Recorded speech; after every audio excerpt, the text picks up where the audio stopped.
নমস্কাৰ, ভিডিঅ' দেখি সকলোৱে গম পাইছে কি হৈ আছে। আৰু এয়া দেখিছে ৰাতিপুৱাই ওলালো 6টা বজাতে এই ঘন কুঁৱলী ফালি দেখিছে। আৰু এইখন আমাৰ হিয়াখন আহি গ'ল। হিয়াত উঠি আমি আজি যাম NSPC। আৰু এয়া মই গাড়ীত উঠাৰ লগে লগে আমাৰ ষ্টাফৰ সকলোকে দেখিছে মুখত এটা মিঠা হাঁহি, মানে সকলোৱে ভাবিছিলে মই পিকনিক নাযাম বুলি। আৰু যেতিয়া মই গাড়ীত উঠিলোঁ সকলোৱে মানে ভাবিছে মই আহি গ'লোঁ আৰু আমি আহি এতিয়া হাৰমতি পালোঁহি। হাৰমতিত আমি অলপ বজাৰ কৰিলোঁ, বজাৰ কৰি ফটো কৰি মাৰি ল'লোঁ। ফটো নামাৰিলেতো নহ'ব। আৰু আমি এতিয়া পালোঁহি পদুমণি আই থান। আৰু বাহিৰৰ পৰা মূৰলৈ আশীৰ্বাদ ল'লোঁ। আৰু এয়া গাড়ীৰ মাজত পূৰা ধামাকা মানে বিহু চলি আছে। আমাৰ ইন্দ্ৰক দেখিছে নহয় সকলোৱে, ইন্দ্ৰৰ নাচন কি চাব। আৰু সকলোৱে এনেকৈ ফূৰ্তি কৰি আহিছোঁ। আৰু মোৰো গানৰ কুল এটা গাই আছিলোঁ, গালৰ কুলটোৰ কাৰণে মই ভইচ নাই দিয়া। আৰু এয়া আমি NSPC পাই গ'লোঁহি। আজি আমি NSPCতে আমাৰ পিকনিক প্লেচটো বাছি লৈছোঁ। আৰু আমি গাড়ীৰ পৰা নামি সকলোৱে হাতে হাতে ধৰি বস্তুখিনি নমালোঁ। আৰু এয়া ছাৰে ধূপ লগাই আমাৰ চৌকাত জুই দিলে। দেখিছে সকলোৱে লৰালৰিকৈ মানে আমি সোনকাল কৰিছোঁ, বতৰো আজি ইমান ভাল নহয়।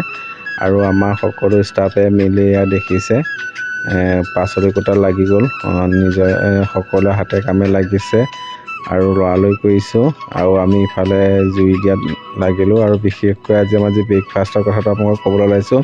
ব্ৰেকফাষ্টত আমাৰ ইয়াত ঘৰুৱা সামগ্ৰীয়ে আছে। দেখিছে ডেক পিঠা এয়া ঘৰতে বনাই আনিছে। এয়া আছে মালপোৱা, মালপোৱাটো আপোনাৰ সকলো অসমীয়া মানুহে চিনি পায়েই।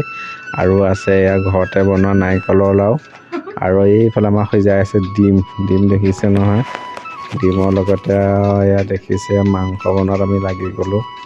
এয়া দেখিছে মাংস মানে আমি কাৰিকৰ নাই অনা, আমি সকলোৱে নিজে হাতে কামে লাগি আছোঁ সকলোৱে। আৰু এয়া দেখিছেনে অলপমান দূৰত এই ভাগৰ মেইন ভাগ, এই ভাগত আমাৰ বিশেষকৈ দায়িত্ব কোনকেইজনে লৈছে দেখিছেই নহয়। এইবাৰ অকণমান আঁতৰত আছে। আৰু ইয়াত ধুনীয়াকৈ মেমে মাছ ফ্ৰাই কৰি আছে। আৰু আমাৰ ইয়াৰ প্ৰাঞ্জলক দেখিছে নৃত্যৰ লগত, আমাৰ ইন্দ্ৰই দেখিছে নাইকিডাল কি লৈ আছে, লোভৰ পানী চাগে আপোনালোকৰ পৰি গৈছে ন। আৰু আমাৰ ইয়াত বিশেষকৈ সহযোগ কৰি আছে আমাৰ দীপক, মনোৰঞ্জন আৰু লাই পাত দি মানে এইটো মেইনকৈ বনাইছে। আৰু এই ওচৰতে যে বগৰী আহিছিলে, বগৰীজোপা দুটামান টেষ্ট কৰিলোঁ কেনেকুৱা, মানে বহুত ভাল বগৰী। আৰু আমাৰ খোৱা বোৱা এয়া আৰম্ভ হৈ গ'ল। বিশেষকৈ আমাৰ জাৰ্ণিটো 3 ঘণ্টামানৰ হ'ব, সেইকাৰণে আমি লৰালৰিকৈ খাই আজৰি হ'বলৈ বিচাৰিছোঁ। আৰু এয়া খোৱা বোৱা হৈ গ'ল আৰু আমাৰ যাত্ৰা আৰম্ভ কৰিলোঁ। দেখিছে গাড়ীত উঠাৰ লগে লগে আমাৰ নৃত্য কেনেকুৱা আৰম্ভ হ'ল। আজিলৈ আহোঁ, মোৰ ভিডিঅ'টো কেনেকুৱা লাগিলে সকলোৱে জনাব। সকলোকে নতুন বছৰ শুভেচ্ছা জনালোঁ।